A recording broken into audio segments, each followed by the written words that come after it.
예레미야 31장 1절부터 9절 말씀. 오늘도 계속되는 하나님의 위로의 말씀을 우리가 듣습니다. 지금 예레미야를 통해서 하나님께서 이 땅의 백성들, 특별히 남유다 백성들 두 번이나 이제 외세 침공을 받아서 일본은 또 포로로 잡혀가고 계속 국군이 기우는 그런 상황 속에서 빨리 돌아오라고 계속 외치면서 돌아오지 않으면 엄청난 하나님의 심판이 임할 것이다.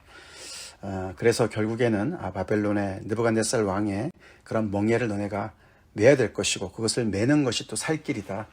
그렇게 하나님의 심판을 얘기하지만서도 또 동시에 그 넘어서 심판을 넘어서 하나님께서 또 어떻게 그들을 또 그 심판이 끝난 다음에 70년의 그 긴 시간이 끝난 다음에 어떻게 그들을 회복하실 것인지 또 그런 참 하나님의 위로와 격려의 메시지를 주고 계시는 그런 장면을 우리가 보고 있습니다. 30장부터 시작된 그 이야기 어저께 우리가 살펴봤지만 오늘 또 조금 다른 각도에서 하나님의 위로의 말씀이 임하는데 조금 전에 우리가 읽어봤지만 오늘 하나님의 그 위로의 말씀은 북쪽 이스라엘까지 포함하는 것을 우리가 보게 되지요. 여기 예를 들어서 4절부터 거기 6절까지 많이 집중해서 나오는데요. 처녀 이스라엘아 그런 표현, 또 사마리아 산, 또 에브라임. 에브라임은 여러분 아시지만 북쪽의 10지파의 그 대표 지파 아닙니까? 에브라임 지파. 그래서 에브라임아 그러면은 북쪽 이스라엘을 얘기하는 것이죠. 남유다와 북이스라엘이 나눠졌을 때 사마리아도 북쪽 이스라엘 아닙니까? 그리고 이제 처녀 이스라엘아 그러면 이제 이스라엘 전체를 얘기할 수도 있지만 주로 이제 남쪽은 딸 시오나 이렇게 표현하죠. 딸 시오나. 북쪽은 처녀 이스라엘아 이렇게 좀 표현하는 것을 우리가 보게 되고 오늘 또 본문 9절 맨 마지막에 보시면은 에브라임 또 다시 나오죠. 에브라임. 그래서 오늘 본문은 하나님께서 이 백성을 회복하시는 데 있어서 남유다뿐만 아니라 벌써 이미 망해서 아수르에 망해서 온 사방에 흩어진 온 땅에 흩어진 그 북이스라엘까지 포함해서 그들을 온전히 회복하실 것을 말씀하신 것으로 볼 수가 있습니다. 그래서 우리가 1절에 보시면은 여호와의 말씀이니라 그때에 하나님께서 회복하실 때에 미래형이지만 곧 다가올 그 회복하실 때에 내가 이스라엘 모든 종족의 하나님이 되고 그들은 내 백성이 되리라. 그래서 하나님의 그 언약의 말씀, 언약의 그 언어죠. 어저께 우리가 나왔던 30장 22절에 너희는 내 백성이 되겠고 나는 너희의 하나님이 되리라. 그 언약의 말씀을 조금 더 구체적으로 너희가 누구냐? 그것이 이스라엘의 모든 종족이다. 북이스라엘과 남유다를 포함해서 모두에게 임하는 그 하나님의 회복을 그렇게 정말 훨씬 더 넓은 회복을 말을 하고 있습니다. 참 하나님께서는 포기하지 않으시죠? 포기하지 않으십니다. 이미 정말 하나님의 말씀을 어기고 불순종해서 이때가 벌써 이 북이스라엘이 망한 지 횟수로 따지면 한 150년 되는 때거든요. 150년 전에 일어난 일입니다. 그런 그 흩어진 사람들까지 다시금 하나님께서 그들을 이끄시겠다. 그것은 미래형인데 그 미래형이 이루어질 것을 어떤 기반에서 말씀하시냐면은 과거에 일어났던 출애굽의 그 원래 출애굽의 사건을 언급하시면서 과거에 이랬던 것처럼 내가 미래에 똑같이 그렇게 행할 것이다 라고 예레미야를 통해서 말씀을 주시는 겁니다. 2절에 여호와께서 이같이 말씀하시니라 칼에서 벗어난 백성이 광야에서 은혜를 입었나니 광야 그럼 우리는 그 출애굽 이후의 광야를 떠올리지 않습니까? 그래서 여기 이 조상들의 이야기를 하는 것이죠. 바로의 칼에서 벗어난 백성이 광야에서 행진할 때 그때 하나님께서 그들에게 은혜를 베푸셨다. 곧 내가 이스라엘로 안식을 얻게 하려 갈 때에 때라. 곧 안식의 땅, 약속의 땅, 가나안 땅으로 광야를 거쳐서 이끌어 가실 때에 그때 그들에게 은혜를 베풀었던 것처럼 이제 흩어진 백성들 다시금 또다시 이들의 불순종으로 인해서 광야를 지나가고 있는 이 백성들 망해서 지금 이미 온 사방에 흩어진 북이스라엘뿐만 아니라 지금 또 이렇게 하나님의 징계를 받고 있는 남유다까지 지금 광야를, 어떤 면에서 광야를 지나가고 있는 거 아닙니까? 그렇지만 너네가 안식에 이를 수 있도록 내가 다시 은혜를 베풀 것이다 라고 말씀해 주시죠. 이스라엘의 역사에 있어서 가장 하나님의 정말 그 놀라운 구속의 그 역사가 정말 이렇게 역사의 한가운데 일어난 일은 출애굽 사건이죠. 그래서 계속해서 그 출애굽의 사건이 하나의 패러다임으로 계속 이렇게 정말 하나님께서 사용하시면서 내가 그때 그렇게 행하지 않았느냐, 나의 강력한 오른팔로 너희를 구원하지 않았느냐, 내가 그렇게 또 할 거야, 제2의 출애굽을 내가 이룰 거야 라고 말씀을 하시죠. 그러시면서 3절에 옛적에 그 시내산의 그 사건을 얘기하십니다. 여호와께서 나에게 나타나사 내가 영원한 사랑으로 너를 사랑하기에 인자함으로 너를 이끌었다 하였노라.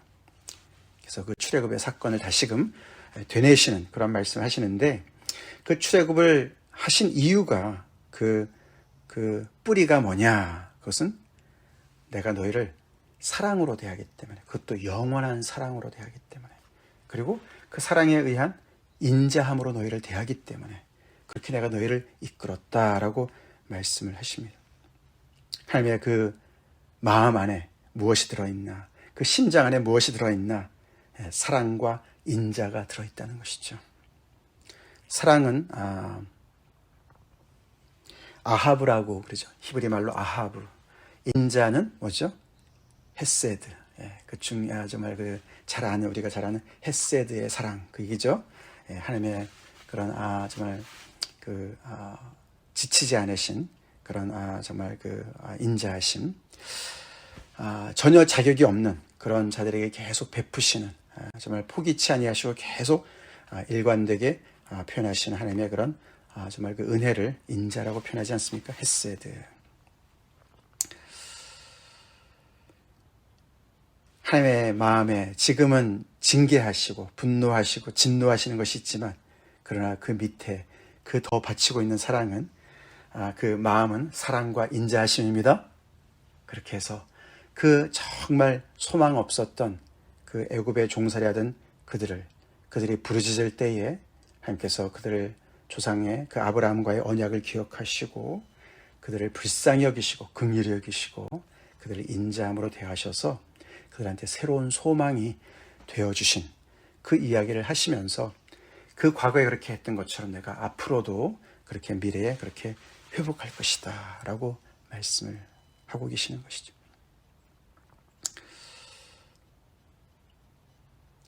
그 당시 예레미야가 사역할 그 당시에 그 백성들이 이런 말씀을 얼마나 좀 귀담아 들었을까. 미래형이기 때문에 아무런 힘이 안 되지 않았을까, 그런 생각도 해볼 수가 있어요. 그렇죠? 우리 그럴 때 있지 않습니까?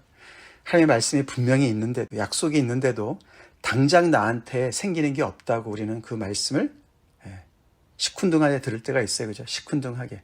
지금 당장 해결해 주세요. 뭐 이런 거 있지 않습니까? 그죠? 근데 우리 하나님의 백성들은 하나님의 이런 말씀을 귀담아 들어야 됩니다. 아멘. 그렇습니다. 그래서 우리는 어제 말씀처럼 눈에 보이는 대로 행해서는 안 되고 믿음으로 행해야 되죠? 믿음으로. 그 약속이 하나님께서 왜 주십니까? 그러니까 지금 현재 행동 거지를 잘하라는 것이죠. 그렇죠? 그 하나님의 약속을 붙잡고 그 언약의 하나님의 말씀 앞에 다시금 돌아오라는 말씀이죠. 불순종을 그치고 다시금 그 언약의 하나님을 정말 사랑하고 존중하고 존경하고 순종하고 그런 삶으로 돌아오라는 그런 말씀 아니겠습니까? 당장 우리한테 이런 어려움을 해결해 주세요. 제거해 주세요. 나의 문제를 들어주세요. 거기에 우리가 그런 굉장히 짧은 시야를, 좁은 시야만 가지고 우리가 하나님 앞에 나아간다면 이런 모든 말씀들은 먼 미래에 나한테 아무 상관이 없이 들리는 그런 정말 힘없는 말씀이 될 수가 있습니다. 조심해야 됩니다. 그렇죠? 우리의 당장 내 문제를 해결해 주세요. 그런 그 애티튜드가, 그런 태도가 우리가 하나님의 말씀을 정말 이렇게 정말 심각하게 진지하게 듣는 것을 많이 방해하는 것을 우리가 알아야 됩니다. 이런 소망을 주신 하나님의 말씀이 우리가 요즘에 많은 사람들이 얘기하는 희망 고문이라는 거 있잖아요. 희망 고문. 계속해서 잘 될 거야. 그냥 기다리면 될 거야. 뭐 이런 식으로 생각하면서 지금 당장 어려운 것들은 해결이 안 되는데 계속 참아. 그렇게 그것이 오히려 고문이 되는 것처럼 그런 표현을 쓰는데, 하나님의 말씀 우리가 그렇게 들어서는 안 되겠습니다. 그렇죠. 하나님의 말씀은 구체적인 말씀이죠. 계속 하나님의 회복의 말씀이 구체적으로 또 계속 이어지고 있습니다. 4절. 온 그들의 삶 속에 아주 모든 영역에서, 삶의 전반에서 회복이 일어날 것을 말씀하시는데, 내가 너희를 다시 세우겠다. 그렇기 때문에 너네가 세움을 입을 것이다. 하나님께서 이렇게 뽑고 파멸시키고 파괴하고 넘어뜨리는 것만 하시는 것이 아니시고, 결국에는 그들을 세워주실 것을 다시 말씀해 주시죠. 우리 1장 10절 말씀 어제도 봤지만, 그리고 그렇게 세움을 입으니까 너희 안에는 다시금 즐거워하는 소리가 넘쳐날 것이고 함께 춤추며 나올 것이다. 그리고 그들의 풍성한 삶을 누릴 것을 포도나무에 비유하죠. 너네가 사마리아 산들에 포도나무를 심을 것이다. 황폐해진 그 땅, 완전히 이제 그 외세에 짓밟힌 그 땅에 다시금 이제 포도나무를 심게 되고 거기서 열매를 따기 시작할 것이다. 풍족한 삶을 다시 회복하실 것을 약속하시는 것이죠. 그리고 더 나아가서는 6절의 말씀에 보시면 에브라임 산 위에서 파수꾼이 외치는 날이 이를 것인데, 뭐라고 외치냐면은 너희는 일어나라. 왜 일어납니까? 시온에 올라가서 함께 우리가 나아가자, 예배드리자. 시온은 남쪽에 있죠. 그래서 이 북쪽에 있는 에브라임이 함께 이 예루살렘 성전을 다시금 다 망해서 없어질 그 성전이지만 함께서 다시 세우실 것을 약속하는 것이죠. 여기서 586년에 성전이 멸망되지 않습니까? 근데 먼 미래에 다시금 그 성전이 재건될 것을 미리 말씀하시는 거예요. 그래서 시온에 우리가 다 같이 가서 함께 예배를 드리자. 그런 날이 올 것이다.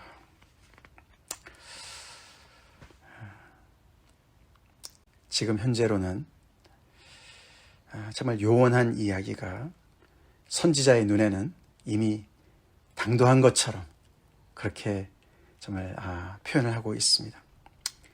그것이 하나님의 말씀이고 하나님의 말씀을 믿는 사람들의 세계인 줄 믿습니다. 하나님께서 말씀하시면 그것이 현실화될 것을 우리가 믿읍시다. 아멘. 믿읍시다. 이런 날을 바라보고 하나님에 대한 불순종을 그치고 우상을 버리고 다른 것을 의지하는 것을 버리고 하나님께로 돌아오라고 계속 말씀하시죠. 그러면서 이제 이 이스라엘 백성들을 향해서 얘기하죠. 너희는 야곱을 위해서 기뻐 외치라. 전파하며 찬양해서 말해라. 뭐라고 얘기합니까? 여호와여 주의 백성 이스라엘의 남은 자를 구원하소서. 이게 이제 시제가 이렇게 구원하셨습니다.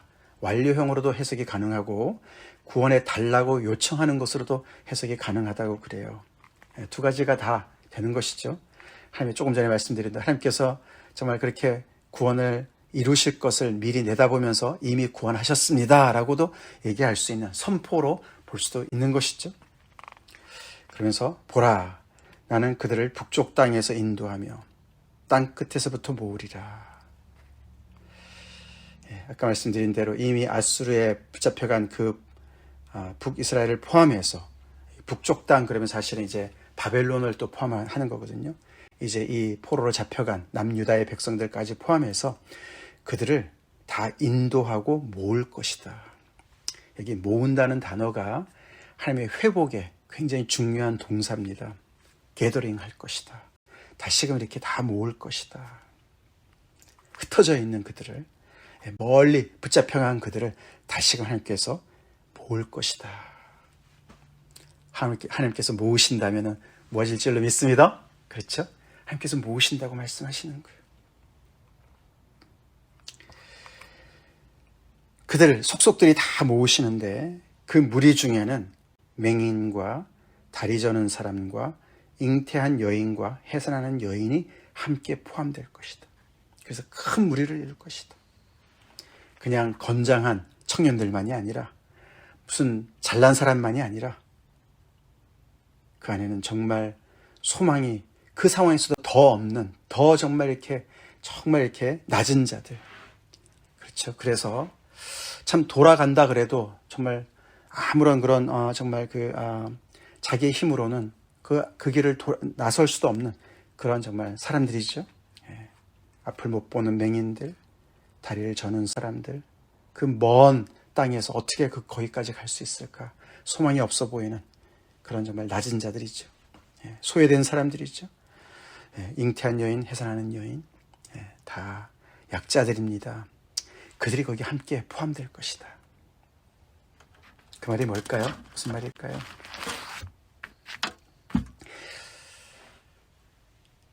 그들이 울면서 돌아올 것이다.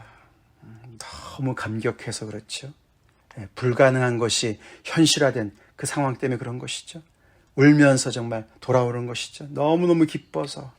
그리고 너무너무 기쁘지만 또 그들의 정말 지금까지의 그런 모든 그 또 아픈 추억을 다 떠올리면서 감사와 이런 모든 것들이 다 정말 이렇게 섞인 그런 감정이 복받치는 그런 표현인 것이죠. 그들이 그렇게 인도함을 갖고 올 때에 넘어지지 아니하고, 왜 안 넘어집니까? 물 있는 계곡의 고든 길로 그들을 인도하시는 분이 계시기 때문에. 그래서 이 표현은 하나님께서 선한 목자의 그런 모습으로 나타나는 것이죠. 선한 목자신 거예요. 할렐루야. 하나님께서 이 무리들을 그냥 강제로 그냥 강행군을 시키시는 분이 아니신 것이죠.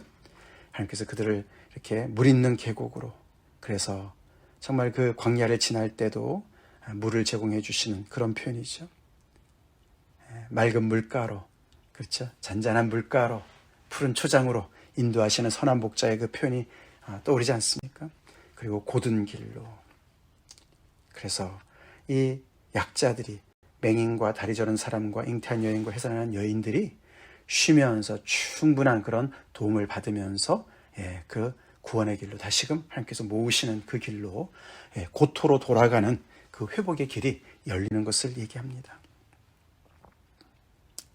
거기에는 목자의 그런 비유를 이렇게 볼 수 있지만 오늘 말씀의 결론이 어떻게 납니까? 나는 이스라엘의 아버지요, 에브라임은 나의 장자다.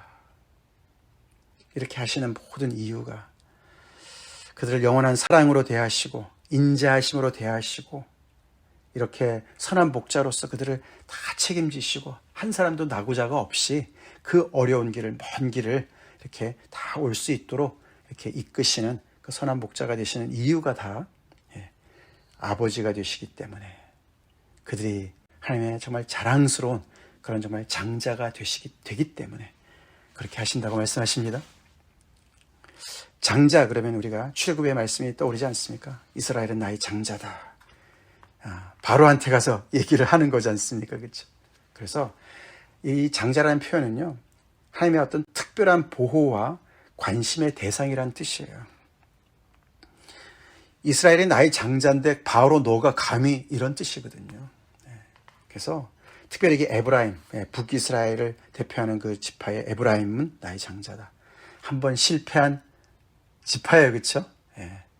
북지파들, 북이스라엘의 10지파들, 실패하고 불순종하고 이렇게 정말 징계를 받는 그 사람들을 완전히 그 신분을 회복시켜 주시겠다는 그런 뜻이죠. 다시금 너희는 나의 장자야, 돌아온 탕자야, 뭐 그런 거나 마찬가지죠. 그렇게 하나님께서는 그들을 포기치 아니하십니다.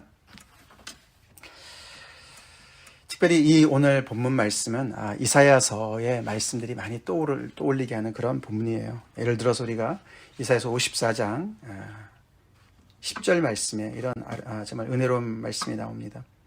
산들이 떠나며 언덕들은 옮겨질지라도 나의 자비는 내게서 떠나지 아니하며 나의 화평의 언약은 흔들리지 아니하리라.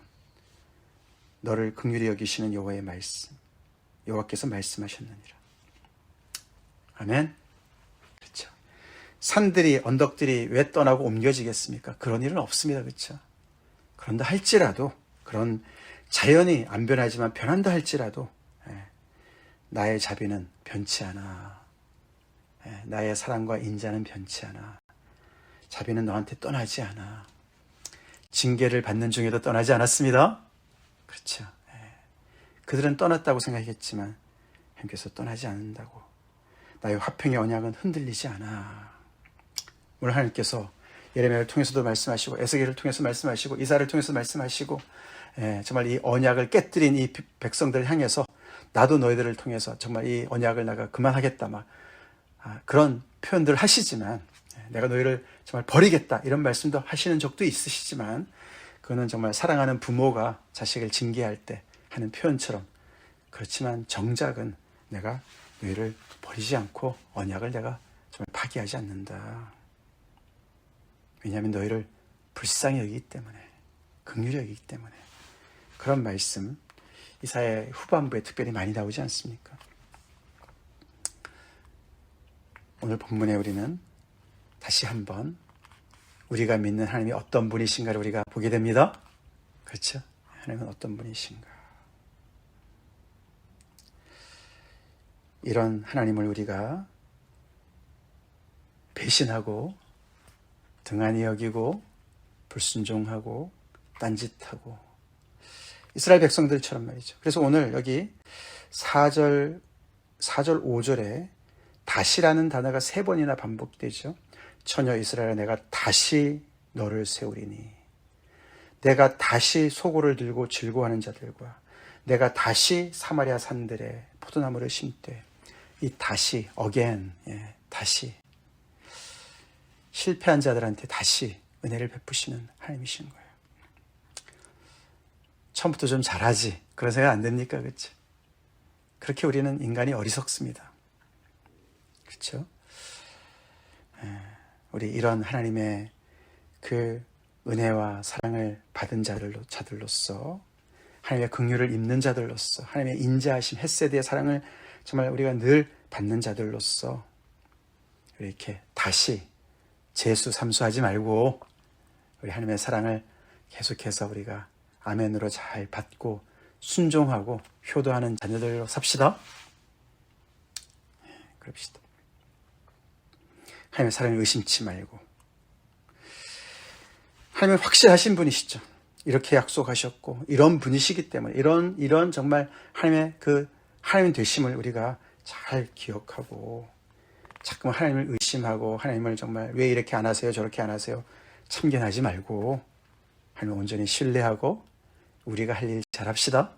아멘. 내가 할 일을 잘합시다. 하나님께서 심어주신 곳에서 심겨진 곳에서 정말 꽃을 피우라고 말씀하시는 그 말씀을 우리가 잘 받고 내가 할 일 잘하는 그런 우리 효도하는 자녀들 정말 다시금 거듭나도록 하나님께 기도하겠습니다. 다 같이 기도하시겠습니다. 하나님 감사합니다. 하나님의 그 크신 사랑 정말 우리가 찬송했지만 하늘을 두루마리로 삼고 바다를 목물로 삼아도 다 쓸 수 없는 하나님의 그 사랑 오늘도 말씀을 통해서 또 찬송을 통해서 우리가 그 사랑을 고백하며 높였습니다.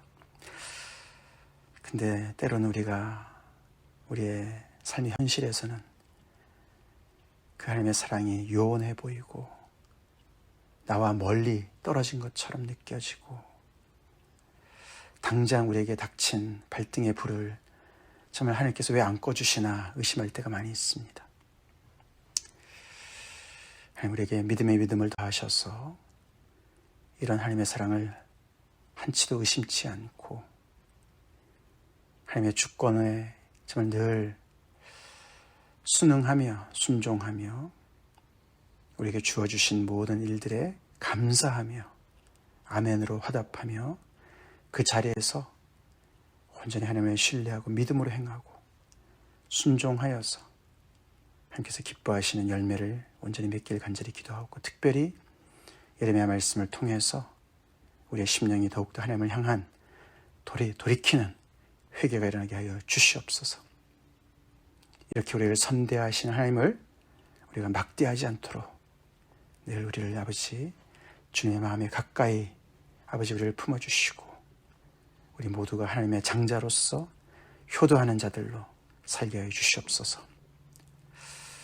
돌아온 탕자도 참 은혜가 되지만 주님의 집에 거하며 늘 하나님을 사랑하며 순종하는 자들로서 아버지 그렇게 순종하고 충성하는 저 한 사람 되게 하여 주시옵소서. 그런 교회가 되게 하여 주시옵소서. 예수님 이름 받들어 간절히 기도 올립니다. 아멘.